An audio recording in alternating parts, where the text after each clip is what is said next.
Hello，歡迎大家返嚟靈光一閃嘅頻道，我係 Karen。今日呢，我就想同大家講一個最近喺我身上面發生嘅事嘅。其實都唔係一啲好特別嘅事嚟嘅，而係我突然間有一個啟發呢，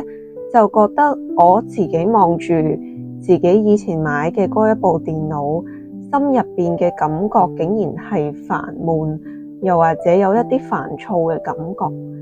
其實我當初買呢部電腦嘅時候呢，係好開心嘅，因為有屬於自己嘅電腦啦，可以自己用啦。但係究竟係邊一刻開始，我對呢一部電腦嘅感覺竟然係煩躁同埋煩悶呢？我仔細諗一諗之後呢，覺得應該係因為最近呢幾年入邊，可能我哋由年輕嘅時候慢慢長大咗之後啦，開得電腦嘅時候呢，大部分嘅時候都係用嚟做嘢嘅，咁經常可能要改稿啊，又或者係一啲喺公司未做完嘅嘢要帶翻嚟屋企做啊，變咗咧，我對住部電腦嘅感覺咧，就成日會變咗做有啲煩躁啦，有一啲厭悶啦，覺得自己私人時間都要做工作嘅嘢啊之類嘅感覺，所以咧就漸漸地對電腦都產生咗一部分咁樣嘅感覺啦。兼且我哋依家嘅娛樂其實大部分都已經漸漸用電話取代噶啦嘛，好似碌一啲社交媒體啊，又或者打機啊之類，都係轉咗用電話，變咗就對部電腦嘅感覺越嚟越偏向工作化，用電腦做嘅嘢亦都更多地會令到自己有一啲唔係太舒服嘅感覺啦。漸漸落嚟呢，我對電腦本身呢件物品都產生咗一啲負面嘅感覺啦。我最近呢，就係覺得我哋其實非常之值得去思考一下呢，會唔會有一啲嘢我哋真係本身係好中意嘅，但係買耐咗放耐咗之後，就突然間覺得冇乜感覺，又或者漸漸變咗做負面感覺呢？其實有時候嗰個負面感覺並不是對嗰樣嘢唔中意，而係對之後產生嘅變化要攞嚟做嘅嘢而產生咗一啲唔係幾開心嘅感受啦。例如話咧，有一啲嘅家長咧，佢哋小朋友細細個嘅時候咧，買好多玩具，去到大個之後嗰啲玩具唔玩咧，又要揾地方擺。塞喺個櫃桶度啊，又或者劈埋一邊，跟住客廳咧就會有非常之多小朋友玩具喺度啦。但係可能呢個時候佢哋小朋友已經唔玩嗰樣玩具啦，又或者就算小朋友玩都好，因為佢哋已經讀書啦，家長反而會希望佢哋減少玩呢啲玩具嘅時候，而去再花多啲時間去讀書方面。反而對嗰個玩具本身咧產生咗唔好嘅感覺。又例如係咧，有一啲嘅女士啊，又或者部分男士啦，其實都好中意裝扮自己嘅，買衫啦，買一啲嘅化妝品啦，買鞋啊，又或者係買一啲手袋之類嘅嘢啦。開頭買嗰下咧真係好開心嘅，甚至乎會越買越多。咁跟住，但係去到後嚟，可能因為一啲原因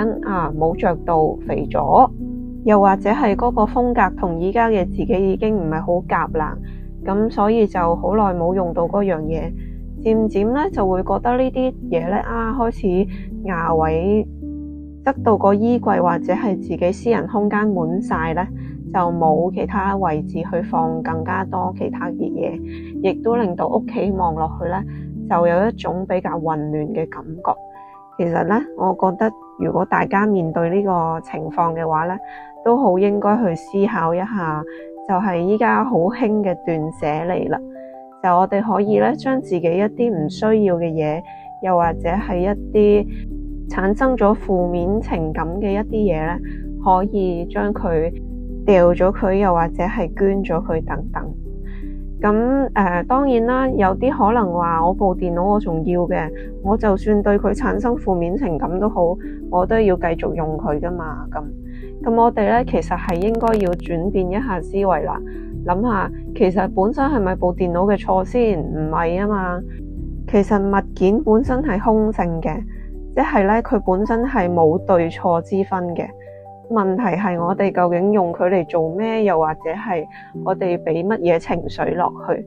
即係有一啲嘢，佢就算係一把刀都好，佢攞嚟切豬肉同埋攞嚟殺人都係兩件事啦。另外有一啲嘢，就算話好靚嘅一個係鑽石戒指咁樣，你前夫送嘅同埋你現任送嘅都有好大分別㗎。所以咧，大家不妨去思考一下，有啲乜嘢係需要斷捨離，有啲乜嘢係要改變我哋思考嘅諗法，去令到嗰啲我哋已經產生咗一定負面諗法嘅嘢咧，去變翻做正面嘅。例如話去諗翻，究竟我當初買呢件物品嘅時候，究竟抱持住咩心態啦？另外又有一啲係，究竟我當初買呢件嘢嘅時候，做咗啲乜嘢好開心嘅事，令到我有一啲好開心嘅回憶等等。呢一啲咧都可以再去思考一下，去令到大家使用呢件物件嘅同時咧，就唔會有一啲太大嘅負面情感。咁另外我亦都想提一提咧，就係關於工作呢一樣嘢，因為其實有時候我哋返工都係咁噶。本身開頭返嗰份工啦係 OK 嘅，但係返下咧，可能啲嘢熟咗手啦，又或者係越嚟越多嘅繁雜事務堆咗俾自己啦，就會越嚟越嗰個煩躁感越嚟越重啦，而且亦都會覺得唔係好想再留喺呢度啦。呢個時候我哋亦都可以諗下，究竟我哋係要斷捨離咗呢份工，即係我哋究竟係要離職搵過第二份工好啊，定還是係改變自己嘅心態，令到自己可以做呢份工嘅同時，亦都感覺到更加開心快樂。有時候我哋做習慣咗咧，係真係唔係好覺嘅，